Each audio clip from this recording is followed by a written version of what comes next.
celulosa. La celulosa, ¿encontramos dónde la encontramos? ¿Cómo estamos en celulosa? Los vegetales. Entonces, la celulosa, generalmente cuando se trabaja en fermentaciones, tiene un pretratamiento con hidrólisis ácida o hidrólisis alcalina. Para tratar de lograr ciertos, digamos, moléculas y que sea más fácil el tratamiento enzimático. Ese es el ácido básico, por lo que el uso de ácido o base.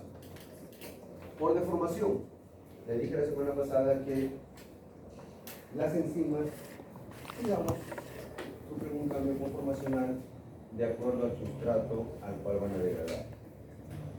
Y por enlace covalente, ¿cuándo hablamos con enlace covalente? ¿A qué nos referimos con enlace covalente?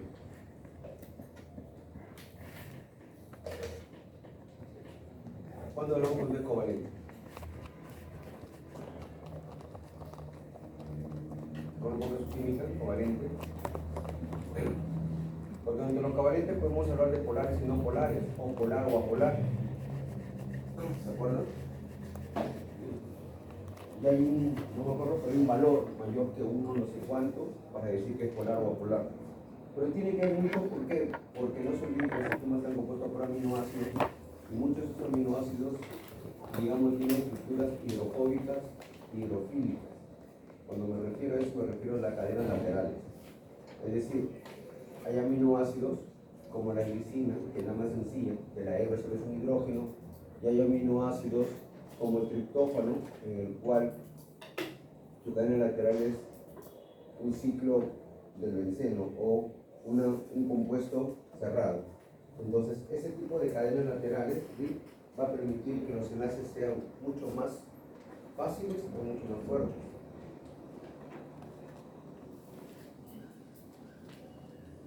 De los 4 niveles que ustedes consideran que han visto de una estructura primaria de los aminoácidos, ¿cuál creen consideran que sería una cadena fuerte de romper o un enlace fuerte de romper? De los 4 niveles que hay, desde el primario hasta el último cuaternario, ¿cuál consideran ustedes que es un enlace fuerte de romper?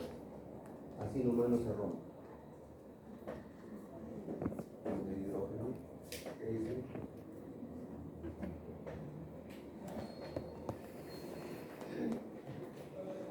¿Qué dicen? ¿Puente de hidrógeno será?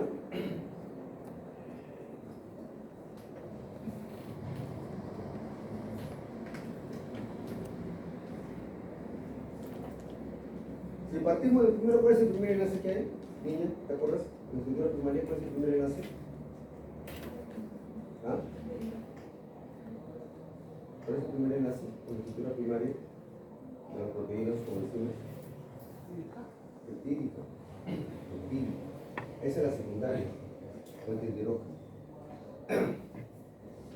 En sí, más importante la tercera cuaternaria, sobre todo los fabulosos dímeros de cisteína o dímeros de azufre, hidrilos. ¿Por qué? Porque si ustedes van a analizar el gran número de enzimas, todos ellos tienen lo que ustedes me han dicho, fuente de hidrógeno, pero la estructura básica que permite esa versatilidad y que exista N enzimas es prácticamente la estructura terciaria y cuaternaria. Porque si ustedes han leído, muy pocas llegan a la cuaternaria. La gran mayoría llegan a la terciaria, son pocas. Y si tú analizas la tercera y la cuaternaria, comienzan a abrir los fabulosos puentes de sulfuro. Es ese. Entonces, ese es el enlace más fuerte que permite su versatilidad. Cojan cualquier elemento orgánico de nuestro cuerpo, como anticuerpos, proteínas, todo lo que tenga en nuestro cuerpo, y van a ver que uno de los enlaces que permite esa variedad y esa estructura de CD son los famosos enlaces de sulfuro, que da esa fuerza, esa característica a ese elemento. Bien. Entonces la cinética enzimática se haga básicamente en las reacciones catalizadas de soluciones.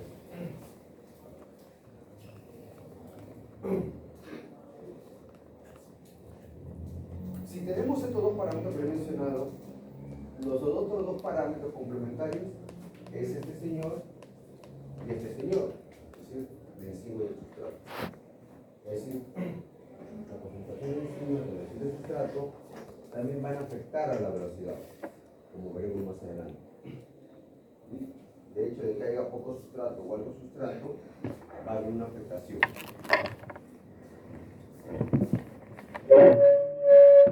Hay dos tipos de cinéticas. En este curso vamos a entrar básicamente en esto, a las ecuaciones llamadas miquelianas, otros le llaman ecuaciones hipérbolas, y aquellas que no siguen a Michaelis y miquelianas, las sinovideas.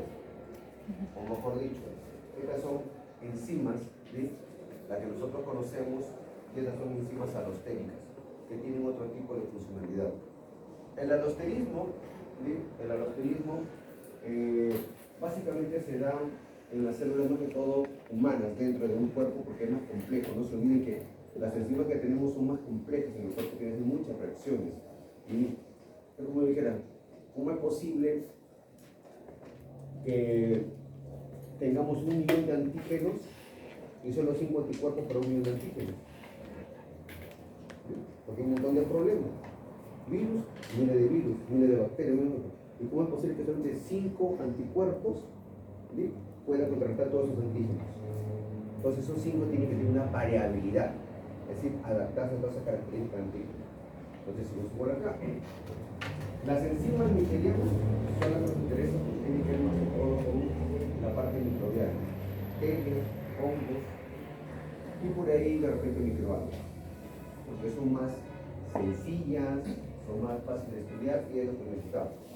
Las arsinoidales o alostéricas son más complejas para los seres, para nosotros los seres humanos, porque son enzimas que algunas son inactivas, enzimas que tienen que cumplir multisustrato, es decir, una enzima que tenga 2 o 3 sustratos para 3 sustratos diferentes a la vez. Pues esa complejidad le da el alosterismo. ¿Cómo es posible que una enzima, ¿sí?, que es específico como un sustrato, pueda tener 3 sustratos a la vez y que eso se vaya cambiando en diferentes sustratos, obviamente relacionados, ¿sí?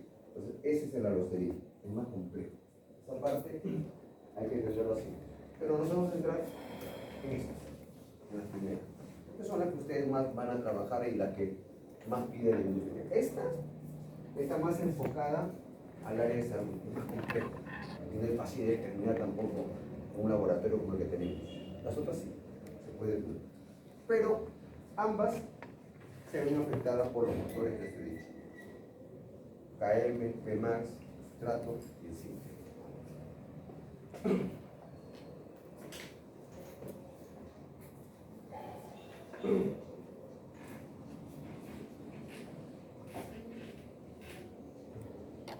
Y acá tenemos el perfil de una cinética miqueliana y el perfil de una cinética alostérica. La cinética miqueliana tiene la forma de una hipérbola. La cinética alostérica siempre va a tener una forma parecida a una S o a una curva de una S. Cuando vean ustedes de cualquier enzima, básicamente cuando vean este tipo de figuras, se va a entender el tipo de enzima que está trabajando esa persona.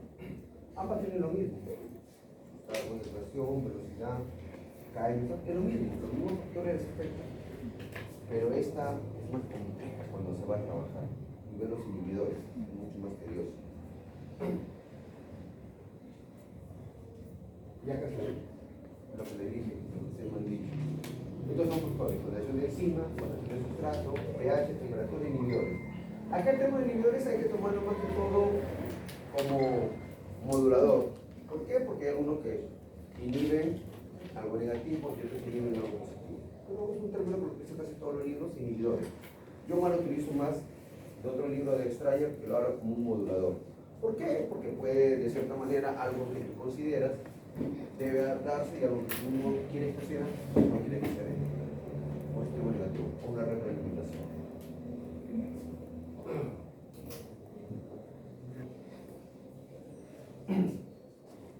Primero, concentración de enzima. A ver, hoy día en la tarde, vamos a hacer una pequeña cinética sencilla. conseguir un material, no sé cómo, pero no mucho.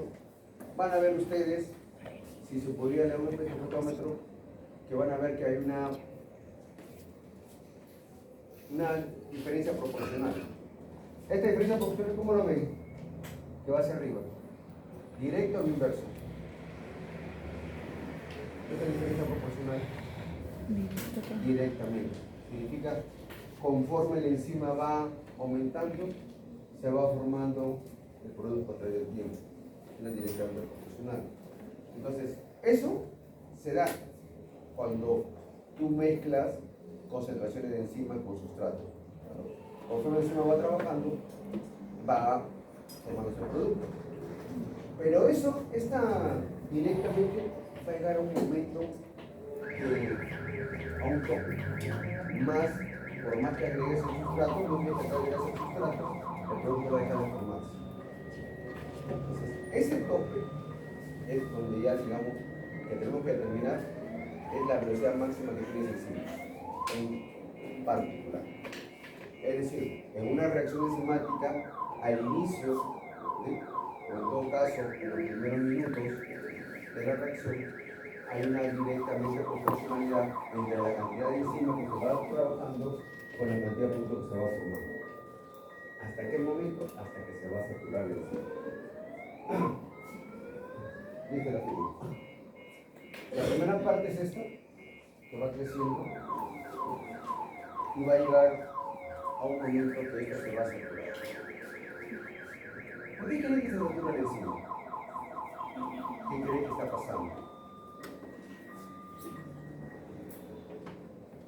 ¿O quién se está saturando desde el punto de vista específico? ¿Dónde actúa la enzima? Sobre el sustrato. ¿Cómo se llama ese centro de unión? Sitio activo. ¿Más específico? Sitio catalítico. El sitio activo es en todo. Es en todo, en el granaje. Pero en principio es el sitio catalítico. Entonces, imaginemos una enzima que tenga 4 sitios catalíticos. 4 sitios. En una enzima de 4 sitios viene un sustrato. Se une y forma un producto. ¿Correcto? Peso 1. Va subiendo, pues está formando presenta presión del producto. ¿Qué va a ir? Va a subir incrementando.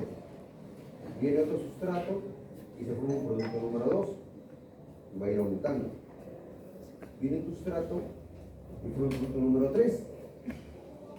Viene un cuarto y forma un producto número 4. Es el mismo producto, pero en cantidades. Se ve el tiempo. Para decir esa linealidad. Va a venir un quinto sustrato a unirse al sitio catalítico. ¿Qué va a pasar? ¿Se podrá unir? Si les he dicho que el enzima tiene solo 4 sitios. ¿Se podrá unir? No. Cuando llegue ese momento, se habla que la enzima está saturada. Ha llegado a su velocidad máxima. La velocidad máxima se toma como el sitio de saturación de las enzimas por el sustrato. Sí. Por más sustrato que agregues, ya no va a haber más producto de soporte.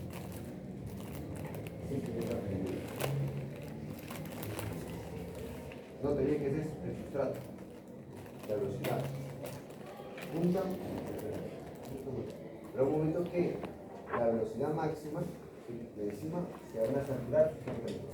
Y este valor, cuando llegue por acá, todo eso va a ser constante. Porque sigo agregando sustrato, pero la velocidad ya no va a ir creciendo. A eso se le llama velocidad máxima. Que la velocidad máxima, de muchas maneras decirlo, es la saturación de los sitios catalíticos activos. Ya no hay más espacio para captar a otro sustrato, una manera de decirlo. O es la velocidad que tienes encima para degradar ese sustrato en un tiempo determinado, que te dará un valor, cuando se le da un valor. O, si quieren decirlo, por más sustrato que yo agregue, la enzima no va a dar mayor velocidad. Ese valor de velocidad máxima es importante, ¿por qué? Esto no se puede calcular técnicamente, solo un aproximado. Pero sí te dice que esa velocidad máxima, cuando tú lo extrapolas, porque acá va a haber un valor de, que lo vas a extrapolar en el eje Y, la mitad de esa velocidad, V máximo medios, que estará por acá la mitad, si esto vale 10, acá será 5.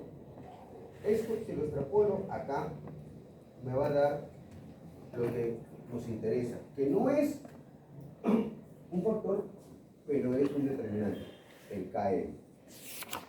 La velocidad máxima te determina su velocidad máxima media, el KM. ¿Y qué es el KM? Es la afinidad que tiene una enzima con un sustrato. ¿Qué tanto me gusta? Está bien, yo soy almilasa y tú eres almidón. Perfecto, yo te voy a degradar. Pero ¿qué tanto es mi afinidad yo como almilasa hacia ti, almidón? ¿Es 1, es 2, es 3? Porque de repente tengo otra afinidad por otro tipo de almidón, de repente del maíz o del trigo. Y me gusta más este porque me parece más interesante degradarlo. Pues esa afinidad se llama KM. ¿Qué es KM? La velocidad máxima media. Y generalmente debe ser 1 o menor que 1. Cuando ese valor es muy alto, sigue habiendo afinidad, pero es menor. Por eso le decía al comienzo, cuando hablamos de crecimiento microbiano, empezamos con el mu. Al inicio, mu es menor que 0, porque no hay crecimiento.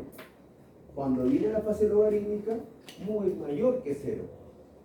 Cuando da la estacionaria, mu es igual o paralelo a 0. Y de ahí viene menor que 0. Igualito acá. El KM va a ser por acá, va a ser un valor, acá es 0. Acá se me ocurre 1. Mientras más pequeño sea el KM, mayor afinidad de la enzima por el sustrato. Eso es lo que te dice. Entonces, ¿por qué es importante determinar los parámetros cinéticos? Primero, la velocidad máxima para ver en qué momento se satura. ¿Por qué? Ya lo vamos a antes. Porque si no depende de un acceso y estás poniendo un producto metabólico, se va a saturar y por más que agregues sustrato, la enzima ya no va a trabajar. Entonces, tú tienes que tener ese valor para qué? Porque antes que se sature, le sigas agregando más enzima y siga produciendo un metabolismo. Eso es lo más. ¿Y por qué? La afinidad. ¿Qué afinidad? ¿Qué tanto me gusta este sustrato? Y bueno,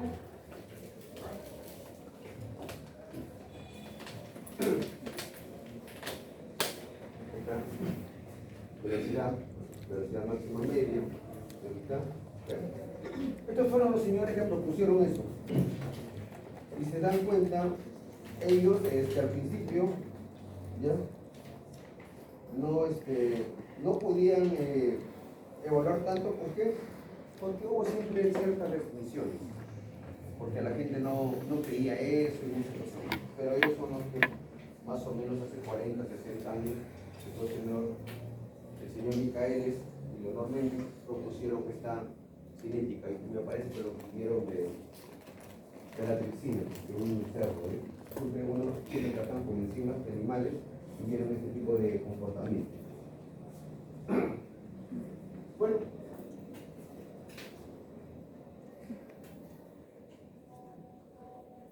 ¿qué podemos ver acá? ¿Qué me dicen? ¿Qué diferencia ven arriba y abajo?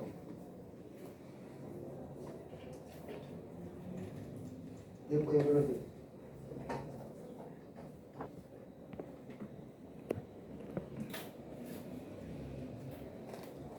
¿Qué diferencia ven en la fórmula o en la reacción?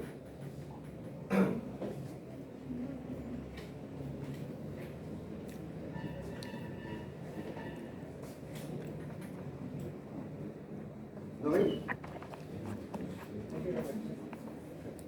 Es decir, lo que quiero entender es que cuando Michaelis siempre, bueno, va a ser más rápido. Cuando alguien propone una teoría y quiere romper algo ya dicho, siempre va a haber una reacción negativa. Negativa no. Pues eso tampoco, pero todavía de incertidumbre o de no creerlo. De no creerlo. Si tú vas a crear algo, tú lo habías hecho de esta manera, no, pero esto es así, creo que debe cambiar. y siempre todavía la gente no se acostumbra. Entonces, esta es la relación clásica que había antes que hubiera tenido un crecimiento.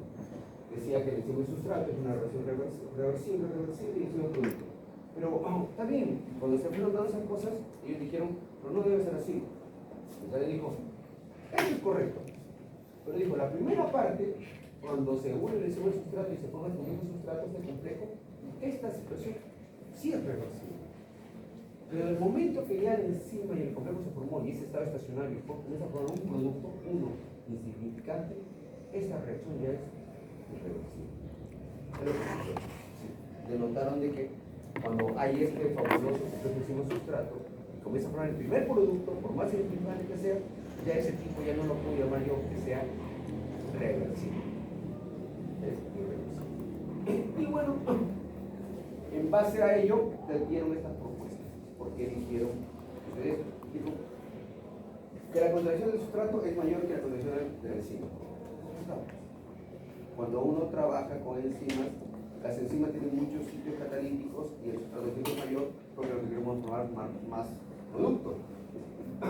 La concentración del producto al inicio de la reacción es insignificante. Conforme vaya el sustrato degradando, va a aparecer producto. Tengo 10 de sustrato, al inicio va a tener 0 de producto.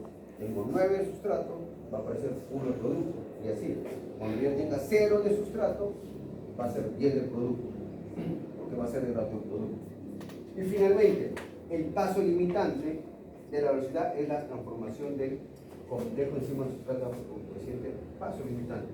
Ese estado, así de fácil, no se puede romper. Aquí ya comenzó a formar productos. Con esto derivó este señor la ecuación. ¿Sí? Que vamos a ver. ¿Qué se debe saber? ¿Sí? Esta situación, ¿sí?, que es reversible, lo llamamos K1, K2 y K-1. ¿Por qué es K1? Porque está en retroceso. Entonces, al tener esta situación, me dice, el estado estacionario o el estado complejo enzima sustrato solo puede cambiar cuando uno de los factores que afecta a estos parámetros lo comienzas tú a manipular. ¿Y quién es el que más se manipula ahí? ¿La enzima? Muy difícilmente. Es el sustrato.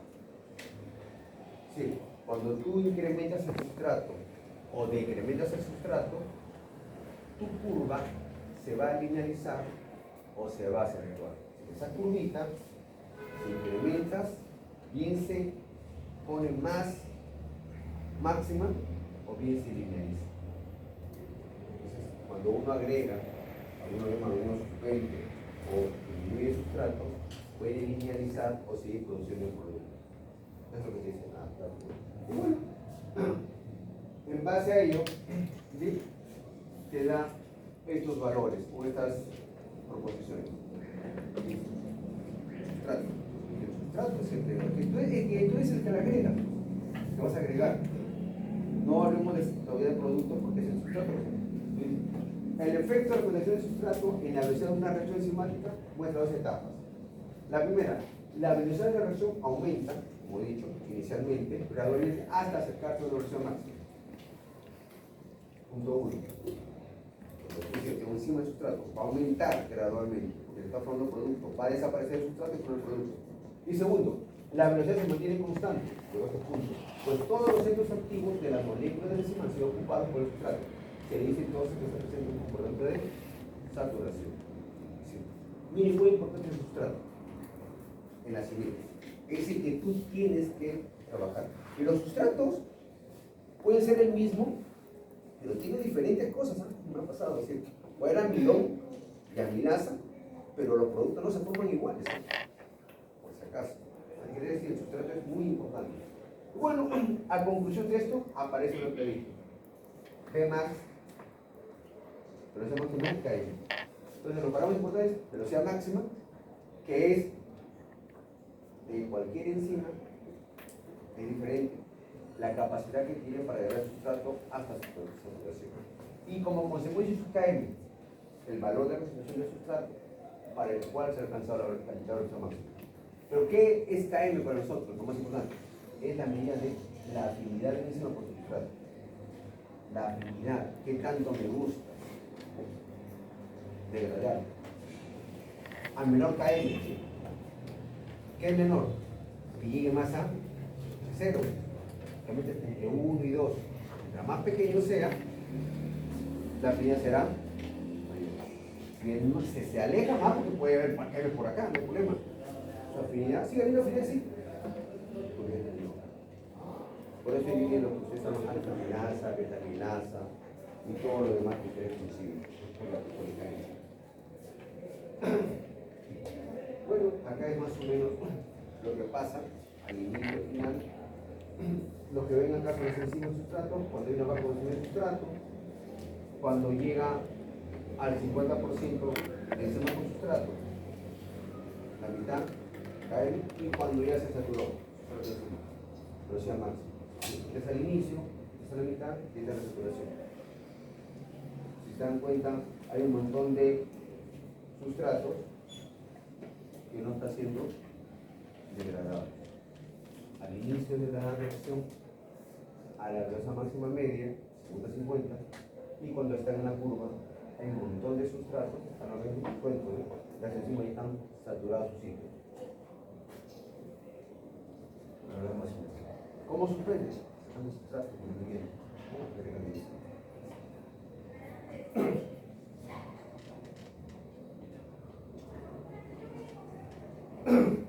Es importante dejar por eso, ¿por qué le digo? Porque es un mundo bonito, a mí me gusta, pero todavía no es rentable.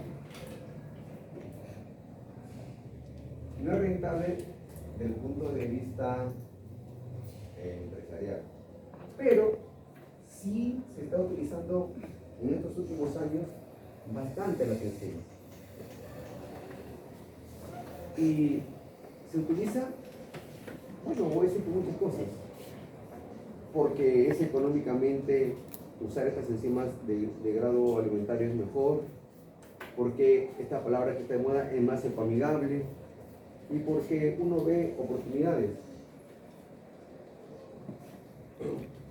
Uno de los sectores para mí que ha habido una mayor innovación desde que tengo uso de razón en Chimbote es el sector pesquero. Cuando digo innovación sí que ha habido muchos cambios en mejoras. Si analizamos, podemos utilizar cortes en el 80, el 90 y el 2000. Ahora las empresas pesqueras, a diferencia de eso, son menos contaminantes. Hay muchas cosas. Pero en esos cambios de innovación, uno de los que ha aprendido en los últimos 5 o 6 años es justamente la producción de colágeno. Porque ellos producen colágeno.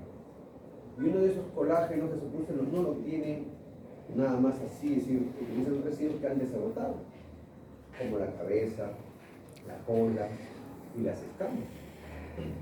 Eso han desagotado, por allá no lo botan. Nada se bota. Igual que la caña de azúcar, antes la melaza se botaba. Ahora ya no es. Ya es una cosa. Porque la empresa quiere, de todo lo que pueda sacar, quiere reutilizarlo. Reutilizar, rehacerlo, retransformarlo. Y le digo eso porque cuando he hecho este seguimiento, los chicos trabajaban en su inicio, en la cocina por ejemplo, como Austral Group, es una de las más fuertes, usaba una enzima corolase, una casi este enzima. ¿Qué más son los siguientes procedimientos de 60 grados? Llegar a ese punto. Pero ha ido pasando el tiempo, ya han subido mucho los costos de enzima. Y ahí viene la innovación de los chicos. Entonces, en vista de que ha subido, de que seguir produciendo, muchos de los chicos, un poco de la idea, y me gustó eso, han usado las enzimas de los detergentes. ¿Sí? Ya no es corolase, es una corolase pura, es una enzima así que te venden. Googlean corolase y le va a decir todo lo que es. Y están usando ahorita enzimas de detergentes. Porque las detergentes tienen enzimas. ¿Sí? Todos los detergentes de la economía, antes no, ¿eh? Si ustedes agarran los detergentes hace 5 años, o para lo que quieran, era más tensoactivo, benzoatos, etc. Más químico. Hoy casi el 90% son enzimas. Y de ahí no lo separaron. No lo separaron, ya les explicaré como una noche, pero tiene que ver mucho con eso. Porque hay una especificidad. No es que separarlo. Sí. Por lo mejor no lo conoces no por lo que te diga, sino por los datos. O sea, encima tú lo vas a conocer si está donde está, si es un producto que se forma. Aquí es visible. Si no lo veo, sé que está ahí, pero voy a ver si en verdad hace catálisis. Si veo el producto que se forma, en verdad está la enzima trabajando. Entonces, las enzimas de grado alimentario o de grado energético, como trabajan en ciertas empresas, están produciendo colágeno. Las empresas quieren eso.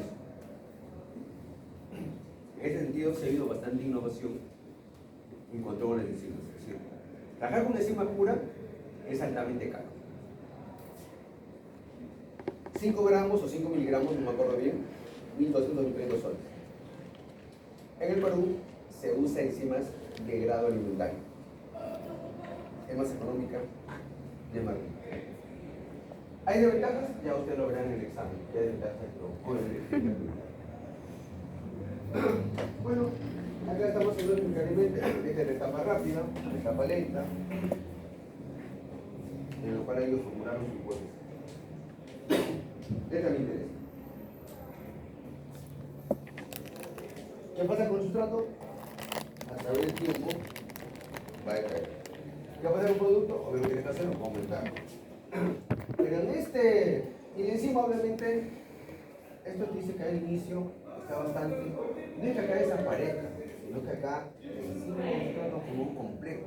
No tenés que el complejo al inicio está cero. Conforme la enzima se une al sustrato, van a conformarse con el enzima sustrato. Conforme la enzima sustrato llega al producto, la enzima se va a desprender porque el sustrato va a degradar y de nuevo la enzima va a comenzar a aparecer. En este periodo, que está de morado, rosado, es el fabuloso más importante, es el fabuloso estado de transición. La enzima, salir, se dice, jamás desaparece, se utiliza. A veces no lo va lo que pasa es que la enzima que tenía un valor concentrado, al momento que se unió al sustrato, técnicamente va a bajar el valor que lo vas a detectar en el espectrómetro, porque la gran parte de ello está trabajando o está unido al sustrato. Por eso el complejo recién va apareciendo, va bajando y va poniendo el complejo. En este estado de conceptual hay que tener mucho cuidado al detectar la enzima, porque hay momentos que detectan a la enzima y decimos que no, proteína. Y hay complejo y hay, no se olviden que eso hay que tenerlo bien. ¿Por qué? Porque los métodos que determinan a las proteínas pueden identificar a la enzima como también al producto. Si el producto es proteico, ¿cómo yo discrimino que lo que yo estoy detectando es la enzima o el producto? O si tiene que ver cuánto de esa enzima está formando el complejo para que una regla de tres. A eso quiero llegar. Es decir, cuando uno habla de proteína, es un mundo. Cuantificar, hay que hablarlo con pinzas, la cuantificación de proteínas. Muy diferente cuando uno cuantifica carbohidratos, es mucho más sencillo, es mucho más visual poder lograrlo. ¿Por qué? Un carbohidrato, al final de punto son monómeros. Un líquido, al final de punto son monoxígeno, pues si tengo un sustrato que es proteico, si tengo una proteasa que haga un sustrato proteico, lo que voy a tener también que son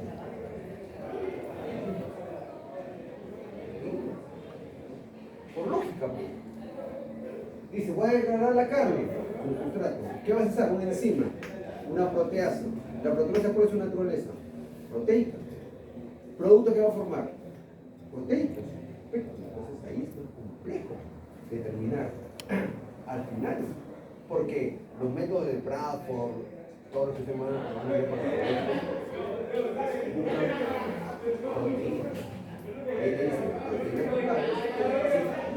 sí, me he dicho, proteínas es agarrarlo con pinzas, no es así de sencillo, nada más. Acá hay equipos más sofisticados, pero si tú me hablas de carbohidratos y lípidos, no te discuto mucho por los monómeros que se forman como producto. Los proteínas no. Por eso tengo que tapar. Hasta una proteínas, qué complejo es importante.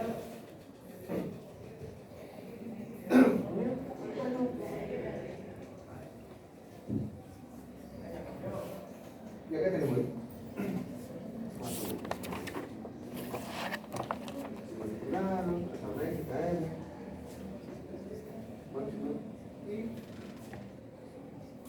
bajas codificaciones, obviamente la primera orden, cuando llega acá,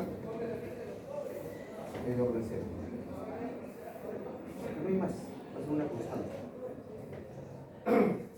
Si el sustrato de encima tiene alta afinidad, si el sustrato es pequeño, se satura más rápido. Miren, esa es otra parte que no tiene que deducir. Claro, si yo sé que mi KM es tan pequeño, por lo tanto yo voy a pegar más rápido el sustrato y lo voy a dar más rápido. Y si lo degrado más rápido, me lo sé más rápido. Y muy rápido me voy a saturar. Si mi KM fuera mayor, lo sigo degradando porque va a haber degradación. Mi velocidad no va a ser tan rápida y me demoraré también en llegar a mi velocidad más. ¿Alguna característica del KM? ¿Por qué es importante el KM? Porque el KM es una constante característica que cae de encima. Cae de encima del telescopio. Eso lo van a encontrar en cualquier libro. Los KM de velocidad máxima ya están estipulados en los libros de química, la mayoría. No es que ustedes lo van a descubrir.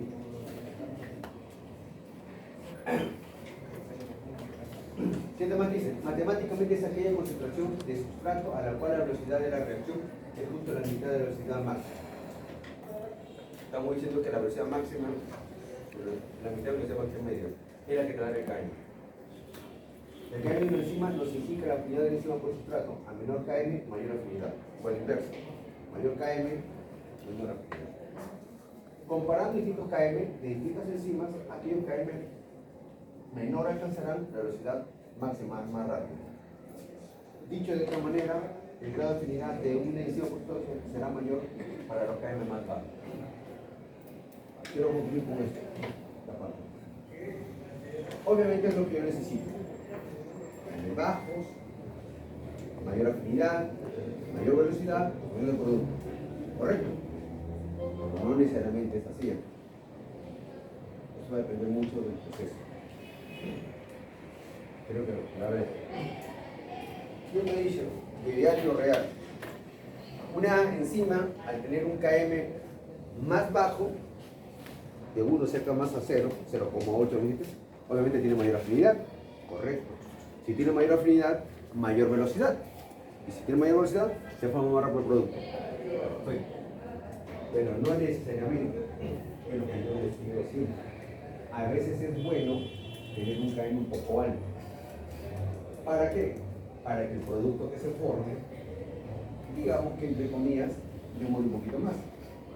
Se va a depender mucho de lo que ustedes van a ver en el proceso. Si es lo más rápido, KM bajo. Porque sea un poquito, pero igual se va a dar KM igual, mayor de 1. Porque van a comparar ustedes. ¿Viste ahí? Lo que le digo. Este tiene un KM más bajo, menor afinidad. Este tiene un valor de, si este fue 1, este fue 3, KM más alto, menor afinidad. Y cambien también sus figuras. Figura 1, figura 2. Pero si usted lo analice, como no hemos quedado por acá, ¿qué va a pasar? Se va a encontrar. ¿Sí o no? Esto va a decir que sí, la temperatura es la temperatura. ¿Sí?